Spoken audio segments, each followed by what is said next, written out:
Hi, welcome to NDE Talk. I'm your host, Natalie Higgins. Today's guest is Laurence Brock.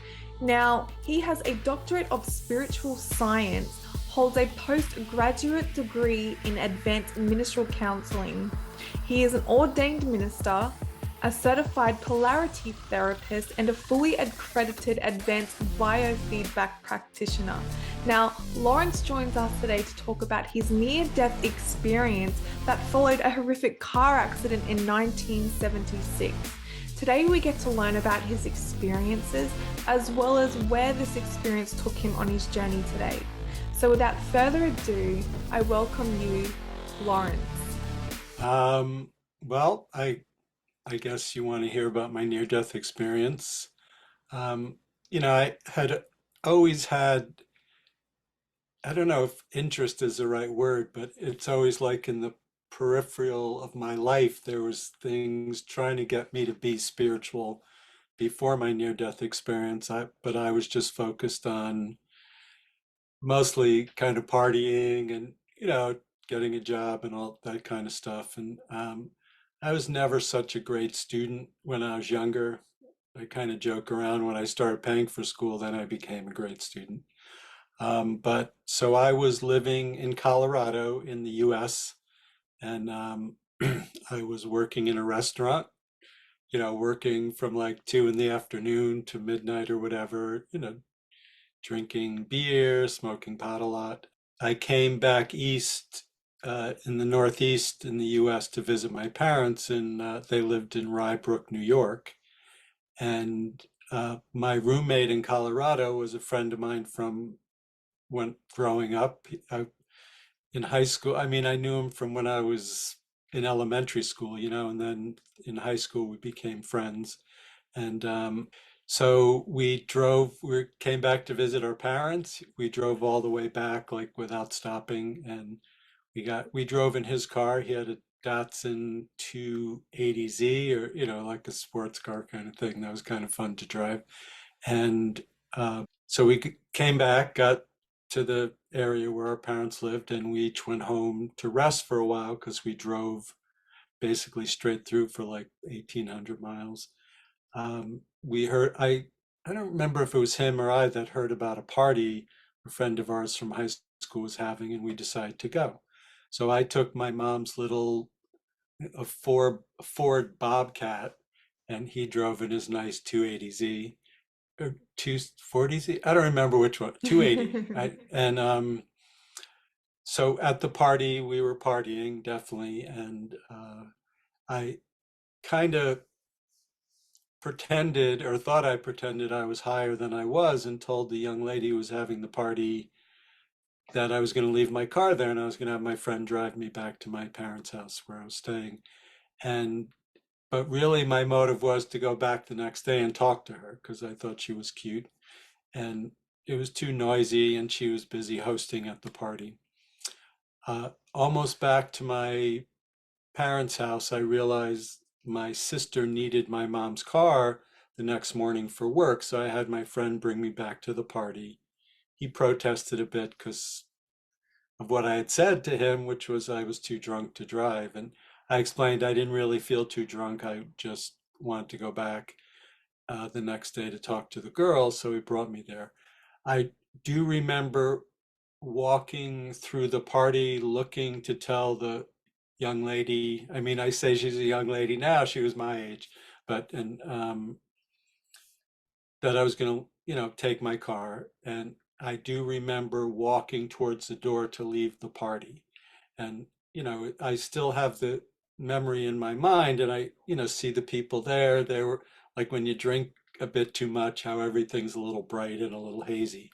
So nowadays I would never, if that was happening, I would never drive, so, but it was in the 1970s. People were not thinking about, it was fine here in the US to drink and drive back then. Yeah. So, so then I do remember walking towards the door. The next thing I remember is being out of my body above the smashed car, looking down. My body was leaning against a tree like this. My legs were out in the ground. My body was against a tree. A police officer was crouching over me. I assume he pulled me out of the car, but I never checked back about that. And my head, you can maybe still see the scar a bit.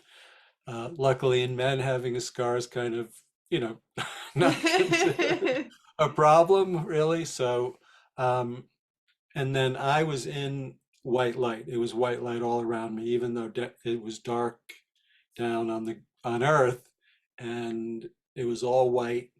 Um, Behind me was this big circle of white. Within there, there was like a full silhouette of a white person.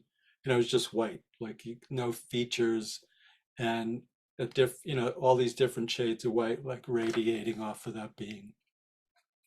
The timing, I don't really know because it seemed like there was no time. And even though it's in my memory, it didn't take that long during the experience, it seemed like it could have been forever because it was just like right then and now. But it felt so nice. Like, uh, people ask me, did I have a body? It felt like I had a body. I didn't look down to see if I saw a body, but it had a feeling to it. So I'm a very kinesthetic person, and part of my belief is that God speaks to us in our language. So my language is definitely physical feeling a lot, and so it just felt so nice. I had a knowing, or it's still hard to explain, even though it was many years ago, but it was more of, rather than knowing, it was more of being a part of than knowing. Because knowing is almost something from the outside, but this was part of it. It's like being part of the universe, part of the spirit, part of everything, and anything that, I was in my early 20s and just thinking of the struggles of work, or dealing with my family or things like that. It just, everything just seemed okay, like, oh yeah, of course, that's fine, it's all peaceful and loving and caring and healing. And then the being behind me, and someone also said to me one time, so you could see behind you. It's like, well, I didn't, it's, again, it's not even like seeing something is almost from the outside. This is like just knowing. And I still have an image of it from behind me. Like, in my mind, I can see behind me, but it's not like I turn my head that way or anything. And the being said, you have to go back. Your father wants you to stay. I knew right then that that father was God, not my physical father. And in the spirit of everything's just so perfect, I went back into my body, and I came to 3 days later in the hospital. Wow, that's incredible. It was just such a knowing and loving, and just, I mean, even when I think about it now, my energy expands and it's like, oh, the world is good. And then it's a little confusing because there's obviously certain things in the world that are not so good. Yeah, it's like you get to relive it again right now as you talk about it, right? Yeah, yes, it is Yeah, great. And, yeah, I can use that for meditation, those visions. And so when I work with people, I can help them connect into that energy. It's really cool. yeah, that's right. Yeah, my understanding of what happened kind of came after. So this is in the early or mid 1970s. And, you know, I didn't never heard of a near-death experience. I did have some interactions with some spiritual things, but it was always like I had read Autobiography of a Yogi before that, but that was something that was really for other people, like, these devout yogi, and nothing like a normal person like me Yeah, would ever right. experience. Yeah. So, something that was really cool that happened was, so I was living in Colorado. This happened in the Northeast, actually in Portchester, New York is where the accident happened. And then I moved back after healing a bit. I moved back to Colorado. My mom kind of bribed me and convinced me to move back to the Northeast and work in my dad's company. And one day I was sitting in my apartment and someone knocks on the door, which, again, nowadays I actually assume it's an Amazon package. But back then, I would get up and open the door. Like now, if someone knocks, I don't even answer unless, they knock a few times because I assume it's the UPS guy. And but this gorgeous woman was at the door and said to me, I'm the sister of a friend of yours from Colorado. She was one of the people I mentioned my experience to, and this woman said, and I heard some cool things about you. And she pretty much directly right away said, I want to introduce you to this spiritual teacher who teaches people about what happens when we die. It was so cool. And it's funny because I've just kind of taken that for granted until maybe a year ago. I realized, wow, that's really amazing that this woman showed up without, I didn't do anything. I didn't, I knew I had this amazing experience, but I didn't know what to do with it. Like, I didn't want to tell Yeah. people, like, so it was very cool. So when she introduced me to him, and he read a book he wrote, and when he first started talking to me directly, he started to talk to me about Mary, Jesus's mother, and Yeah. just how open she was to God's love. And just when, even now I say that's like, oh, I want to let that loving in, and that openness and that love of God. And that really described my experience. Then he started talking about Jesus, and it was like, oh, that being behind me was Jesus. And, just the energy of it. And he talked about the ocean of divine love and benevolence. Um, and he was an Islamic Sufi teacher, and these are things that are part of the Islamic religion, but they really gave me words to explain my experience because I did not know what to make of it. I had some things changed in me. There's no doubt about that. Probably the biggest thing was I was just very curious to know, and I needed to know, and still that's what I feel like. So I've been studying this stuff. I meditate every day, do a lot of personal growth stuff, and still there's just so much more to know. There's an infinite amount of stuff in spirit. There's an infinite amount of love and healing from God, and there's always more to go. Yeah. The other thing that happened is my hands started to become very warm, and this still happens when I touch someone, like almost instantly.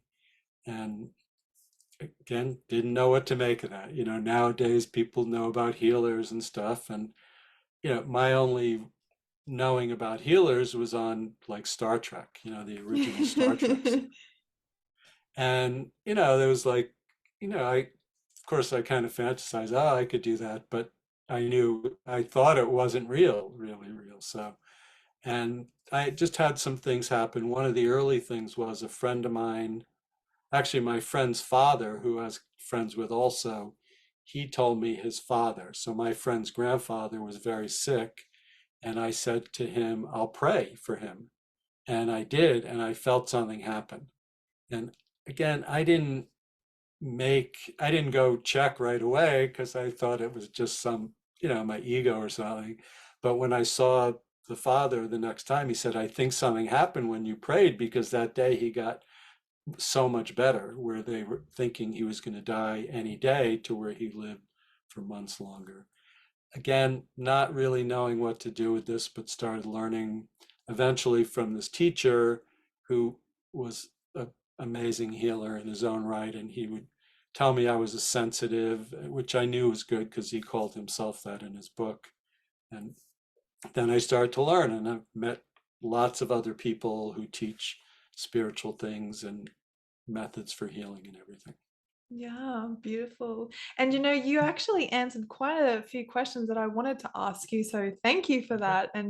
Um and one thing I wanted to ask, so obviously learning from this woman who knocked on your door, who taught you about this book, this teacher who had helped you, which gave you that aha moment, this is what Yeah, happened, now I can put into words or even label what happened to get an understanding myself.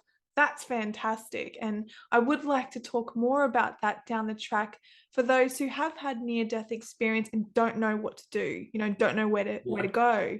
So thank you for bringing that up. And I also wanted to ask you, like, how did you integrate your experience? How do you use it in your everyday life? Because you say you've changed, and in what ways did it change you? And yeah, let's Yeah. talk a bit about that.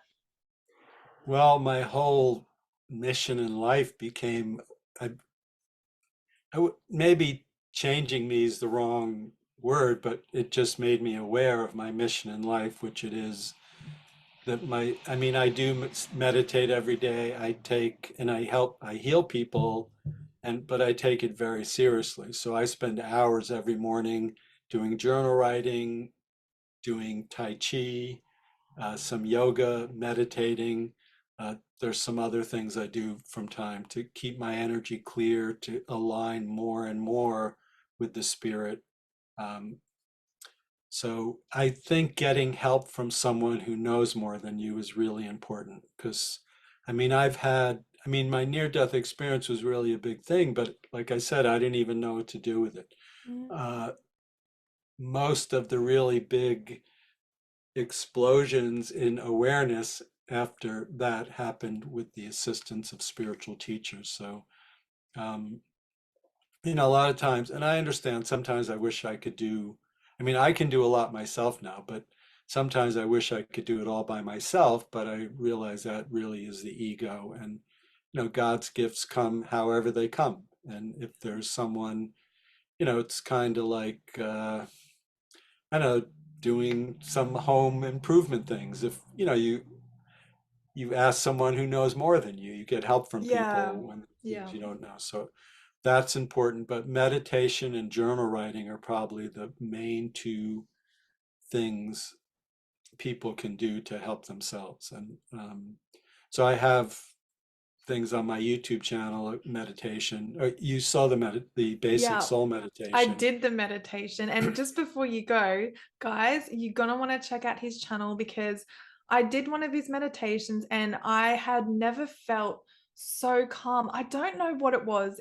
I usually listen to, like, binaural beats. I don't know if you've heard of those, put on the Yeah. headphones, relax, meditate. This was something else. I was able to sit with myself, like you guided through to feel your body, now breathe, and a certain breathing technique as well, which, yeah, incredible, guys. You need to check out his channel, but continue from there. Yep. Yeah, so that meditation brings the spiritual energy in, helps you connect to the spiritual energy outside of you, and opens up the loving inside. It's really, and that is something, basically, I learned that from the Sufi Sheikh. That's what the teacher was called. And, I've learned I mean, it's in many different traditions, that meditation, because I've learned it from Christian people, Jewish people, and it's like there's some, there a little tweaking in there. Each person has their own kind of variety on it, but if you really stick to that. So basically, if you watch that basic soul meditation, I think it's like 13 minutes long, but once you learn how to do it, so there is the breathing, there's the focusing, and there's inner chanting. You could do it for a few minutes a day, and it would really make a difference. I mean, the meditation is the most important spiritual growth tool there is, by far, definitely. Um, Definitely. and I And have, yeah, go ahead. I was going to say, I'd like to bring up Hugh and Yep. the language in Sanskrit. Yeah. So, I mean, the history that I looked at shows that goes back actually to ancient Egypt. Someone I was talking to once said there's times before that it came up, but it is in Sanskrit. It is. So I learned that from the Sufi Sheikh, and the definition I really like that he gave. So in the Islamic religion, they have the 99 names of God. And it's so each name is a different attribute of God and they give their kids those names, but there's way more than 99. I don't know why it was originally called 99. So it could be like strength or awakening or these different attributes.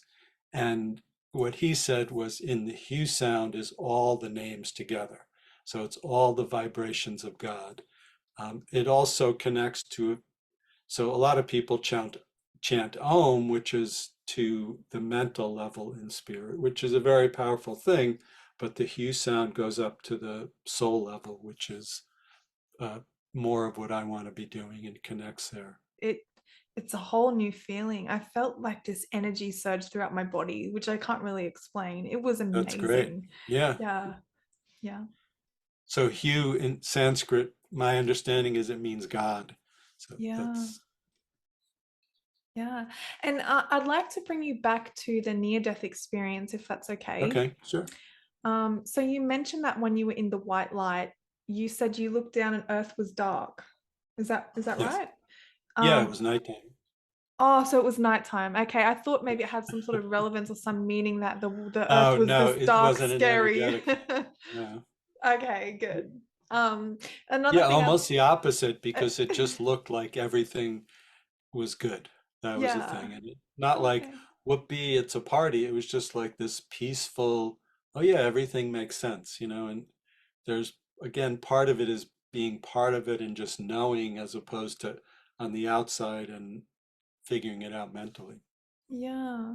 And it sounds like with you figuring out what this all meant, it's as if you took a bit of it with you in your day-to-day life now. And do you ever get downloads because of your experience? Because you've been in that white light, that all-knowing, that all presence. Do you Yeah. ever get sort of downloads from here in the earth realm from memories of Um, what you learned up there? Does that make any sense? Ugh, how can I word it this better? does. I definitely get information. When people say download, I don't quite relate to that word, because to me, the idea is to continually be connected to that. So it's Yeah. this ongoing process. And, definitely not perfect at it, so it's always working at it. I mean, there are times I get more of an aha understanding.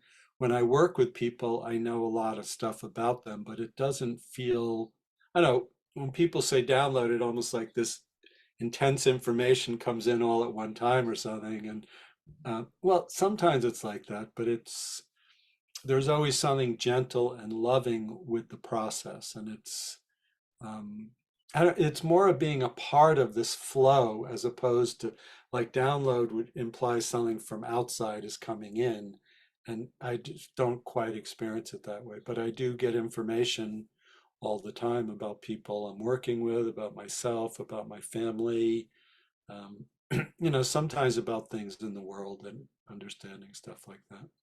Yeah. And from this experience, how did you find in yourself the ability to talk about it? Because I understand this could be quite hard. So where, like, you Yeah, had this experience, and where do I go from here?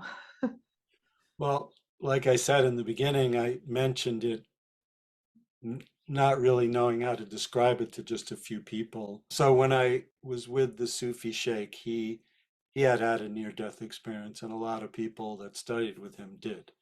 But we didn't use that word, and but everyone kind of knew what we were talking about. And so he would teach classes about what happens after you die, and we use the Tibetan Book of the Dead. And so we were talking more about spiritual experiences and not actually putting so much significance on the actual near-death experience.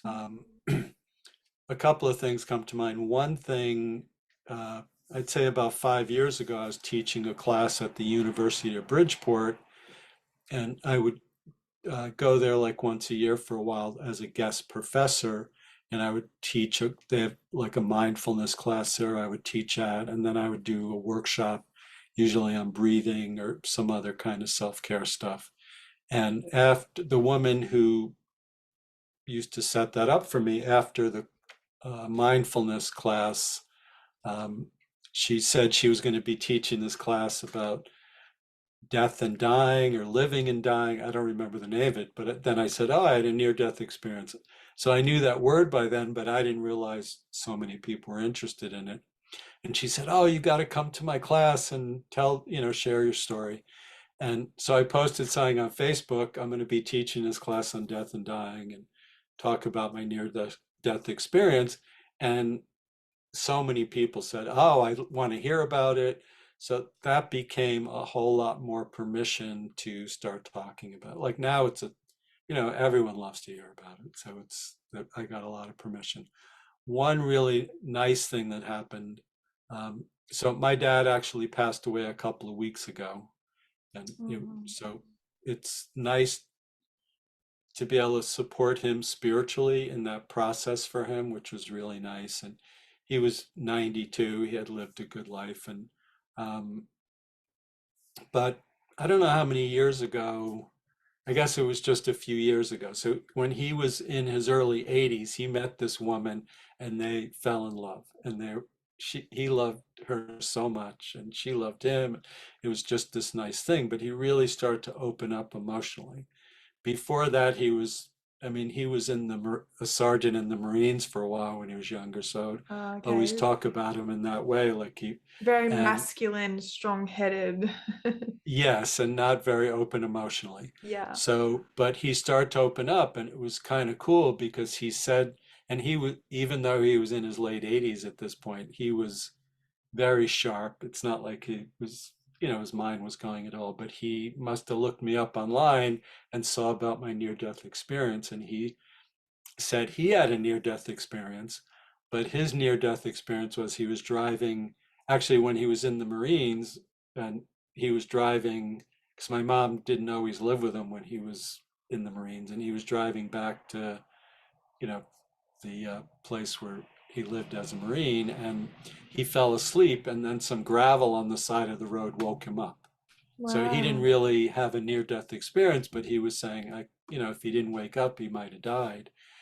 But it was interesting because he really wanted to connect. So in a loving way, he was saying, thinking at a near-death experience just to bond with me, which is really nice.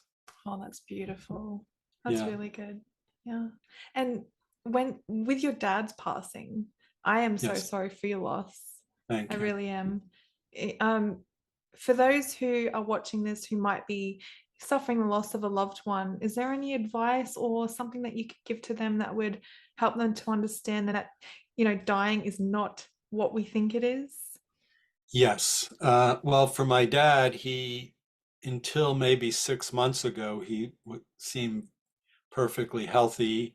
And you'd see him, you would have never guessed he was in his 90s. You would have guessed he was like 70. He would play tennis, regularly and Yeah. very active. But within those 5 to 6 months, he really deteriorated quickly. And for him, at the end, like the last definitely 2 months or definitely 1 month, he was not a happy camper and he was frustrated. He couldn't talk, he couldn't move as well. And so for him, he was way happier, but he was very happy in the spirit. He was like Yeah. moving around, like, almost like a kid running around just with so much energy. Um, so, yes, in the spirit, um, we're just happier. That's all there is to it. There are sometimes people get stuck in the spirit. And actually, people ask me to check in on their loved ones sometimes. And if they're kind of stuck, there's ways to help them. But I was really happy.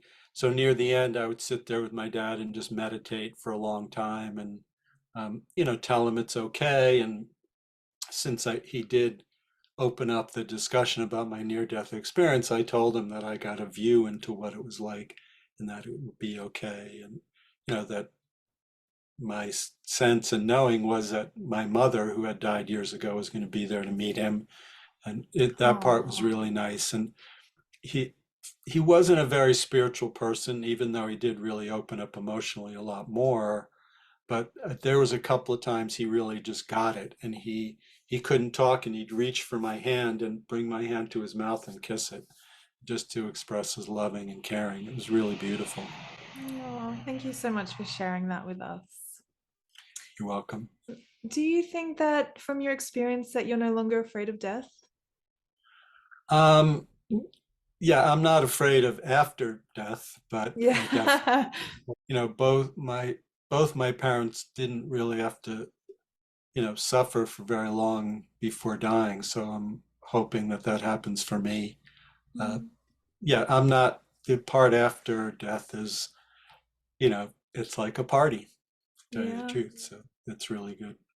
I've heard somewhere that I think it might be, have you heard of Matthias Di Stefano? Is it Uh, Matthias Di Stefano? There's a show called Gaia, and Gaia is like a conglomerate of spiritual knowledge. So there's all these different TV shows within this oh yeah. Gaia.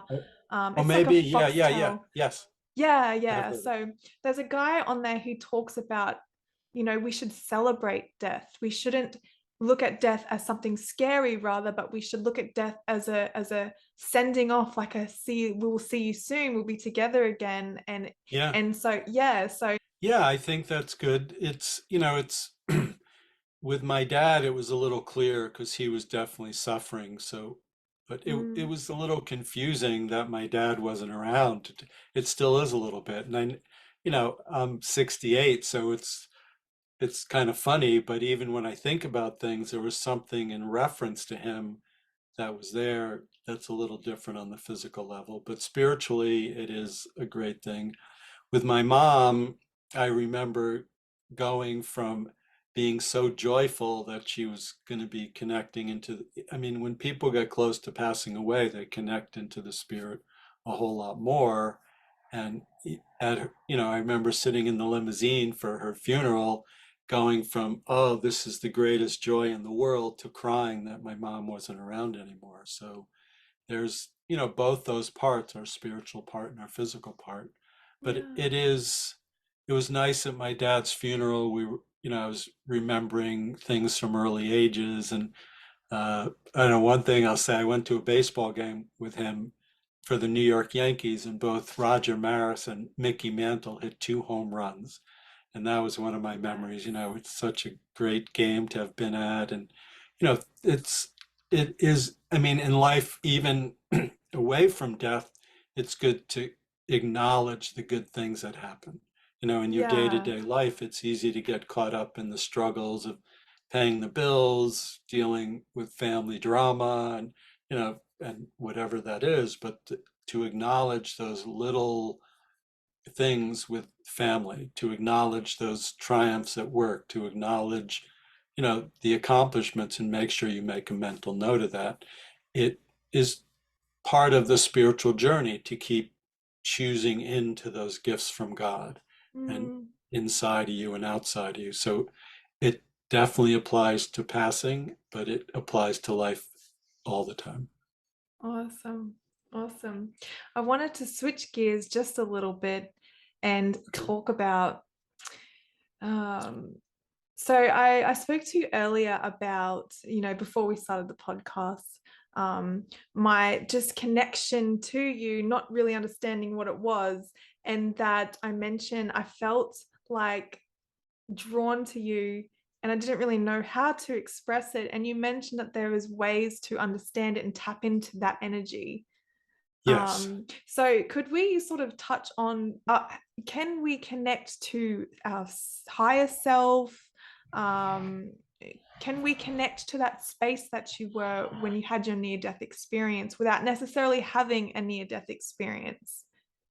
Yes. So the meditation I mentioned, the journal writing, those are probably the two basic things to do. I mean, there's this other thing on my YouTube channel called Freedom Writing.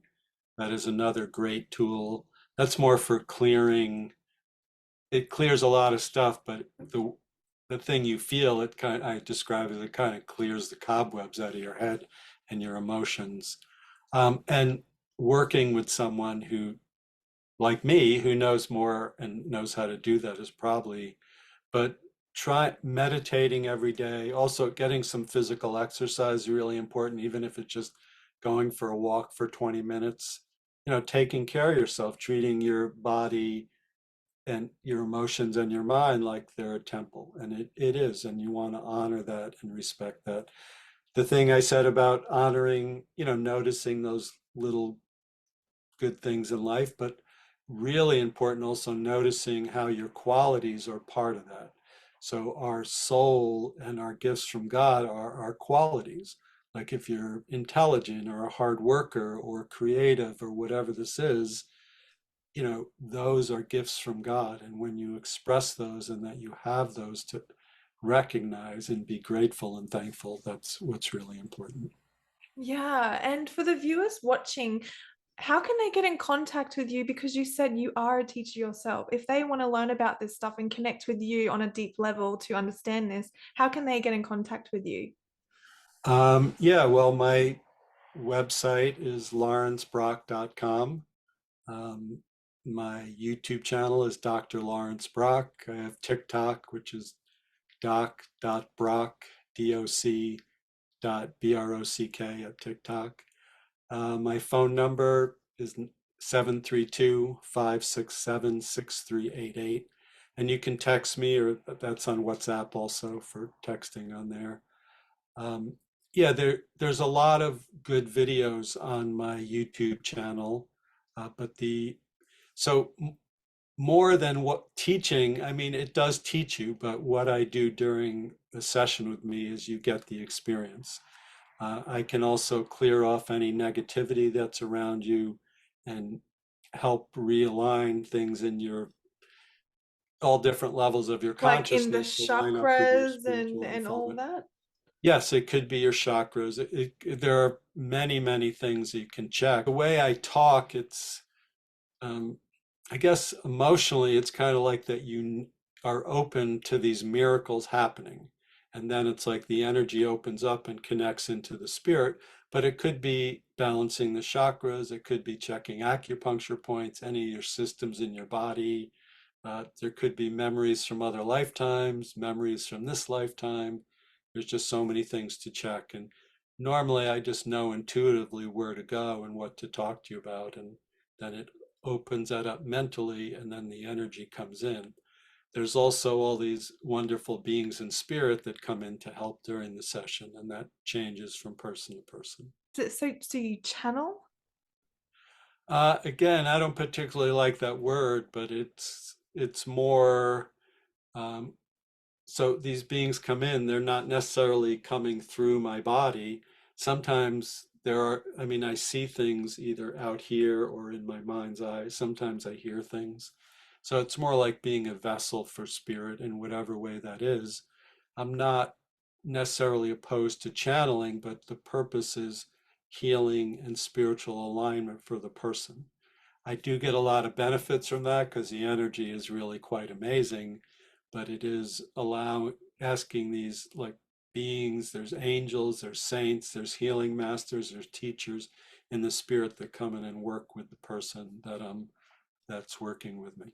Before all of this, before your near-death experience, were you spiritual? Were you Christian? Did you have any of these abilities or did they come later? I did have some of the abilities, but I kind of ignored them in a certain way. I mean, I had some things even thinking about like that, I ignored it. It was like, how in the world? So when I was in my late teens, I saw my past grandfather in the movie theater, and he was a unique looking guy. So it's not like it could have been someone who looked like him. And I just kind of so I was sitting in like the 10th row on the side of watching this movie, and I saw this guy from the back in the front row in the center. And I walked around the front just to check, and I looked at him, and it was him. But I didn't stop and talk to him or anything. I just kept going, like I didn't know what to make of it. And I left. I was with my brother, and I said, "Did you see Pop in the front row there?" He just said no. Again, he didn't say like, "What, are you kidding?" It was funny that Yeah. I didn't. And then I just kind of went back to my life. And sometimes I wonder if it still happens that I see past people without even realizing it. Because I mean, he looked, and I've seen some things, sometimes they look as solid as you. You can't really Yeah. tell the difference visually. So, but, I did have, uh, I played sports a lot, and there's a lot of moments where, like, when you're in the zone and you're just connected to this thing beyond you. Um, I had some experiences like that, but again, I wouldn't think of it as spiritual. I wouldn't even line it up with that. The thing is, seeing my grandfather, it's kind of amazing that I just let it go. And, I didn't even know, it's not like I thought, oh, you're crazy or anything like that. I just kind of let it go and, It went was about my just life. such a like maybe like a bit of I don't know if it's like a shock to the system or if it was just like, oh, like you saw a spider on the corner of your eye. You're like, yep, that's a spider, and just keep going. It's like you don't Yeah, yeah. really put two and two together, right? That's pretty cool. Well, I think it was just because it was really a part of my nature and I just hadn't been Yeah. aware of it yet. So I didn't think of it as that crazy. And, um, they're looking back, I was just being, and still I'm being pushed in that direction all the time, even though my mind accepts it a lot now, but still there are things that are still beyond my understanding. And there's always like a pulling, and like sometimes, oh man, I have to be nice to that person. And it's like, yeah, you got to be nice to everybody. And, you don't get to choose who and when. You get, if you're committed to doing the spiritual work, you do it. It's not like, oh, I'll just do it on Sunday at church kind of thing. It's like an everyday, Yeah. all the time thing. And it's Definitely. such a gift. It's such a beautiful thing to have, to be able to Yeah. help people, connect with people, and help those who really genuinely need answers and guidance and healing, Yeah. Yeah. Bloody amazing if you ask me. I'm always amazed, and every time I work with anyone, it's always like, wow, that is so cool. And when something happens that confirms it in the physical world, then it's like, wow, that's really cool. So, Is there ever anything that you've done where you're like, that's new, that's never happened before, and that was pretty cool? Like, has anything happened yeah, like that? yeah, it's kind of like, I mean, it's always the same procedure of acceptance and knowing the person's good and aligning them with spirit and working with the spiritual masters and stuff. But sometimes things happen in a little bit of a variety that, um, because people just ask me about all sorts of things. And part of me Yeah. goes, I don't know anything I don't about that. know. And then it's like, then I do that thing. And sometimes I'll know something about it, but more importantly, things shift for the person in a really Yeah. cool. It's their outcome, like their end result is the answer. It's like I can't answer everything, but how do you feel? And I've done my Yeah, job, sort of thing. it Yeah. is that. And one thing happened, and it was a little bit after that thing that happened at the University of Bridgeport, because that's when I started posting stuff on social media, and it was around Thanksgiving time here in the US, and I was just, looking through my emails and stuff, partially to look for stuff to post, but also looking for things to be grateful for. And I came across this email from this client who, this was someone I saw in person, but her friend kind of forced her to come see me because she didn't believe in what I did. But she had had a miscarriage, and something happened to her physically where she was getting very sick. And Mm. the doctors told her, forget about ever having a child. At this point, we're concerned about even saving you. And she came to me after 2 sessions. She wrote me this email saying, I don't know what you do, but I'm getting better, and the doctors can't believe it. Maybe a year later, I heard she was pregnant, and then she ended up having a baby boy. And I saw this and I was Wow. like, right, exactly, like, wow. And Yeah. I mean, but Okay. things like I that, want in. it's a great thing. So yeah, and there's a lot of things like that have happened, but that was something where I just like, wow, what I do is really cool. And I don't know, I still feel a little humble about it, even to tell people, you know, especially if they're going to think I'm a little cuckoo, which I guess I am. But Oh, who cares? This is awesome. it's so cool. That was a big step towards that. I do this thing that helps people get healed, basically. Yeah. It just And really one meant a lot. thing that I've just figured out since talking to you is that when I asked you how were you able to talk about it, things just came to you, the universe knocked on your door and helped you. I feel like it's important to find your soul tribe. Those are the Yeah, people that you want to connect with, and those are people that are going to help you ultimately get through the experiences that you've had. yeah. It's the support of other people. Yeah. There's a big part of movement in this that's really important, but it's good to find other people that are interested and do, you know, so there is that I help other people, but it's important to always work on myself. And, I take classes and read books, and, the journal writing is a self-exploratory Yeah. process of learning how to, when I said, oh, I have to be nice to this person, sometimes it's a process to be, how can I be in my spiritual loving in relation to everything? And sometimes that's not so Yes. easy. Yeah. So it's almost like forgetting the human self, right? And being that what we really are. Because I have learnt, I don't know what your beliefs are on this, but a lot of Yeah. people have said we are not human and this earth is not our home, but we are spirit inhabiting a human body, coming to this school-like place to learn lessons and experience what it is to be like alive, you know? So, Yeah. so Well, what you we just kind of have said, to love it all. So that's yeah, even ourselves and our humanness, and it is a yeah, it's a balance all the time. And uh, I've learned. I mean, I'm always learning a lot, but it yeah, seems, and a lot of times it's like, oh, I knew that. How come I didn't really get it? But in the last few months, I've just had a lot more awareness and awakening about handing it over to God, because I don't know, it seems like the most basic spiritual principle, but something in me just has really learned to do that a whole lot more. And that is another great gift, to be able to let go of, like, let go and let God. It's a great yeah. thing. Let go and let God. Beautiful. All right. Well, what is one thing that you could tell the audience and the viewers watching, a positive note, something to leave them with a takeaway before we end the podcast? Um, well, I think that thing about handing things over to God is really great, and trusting that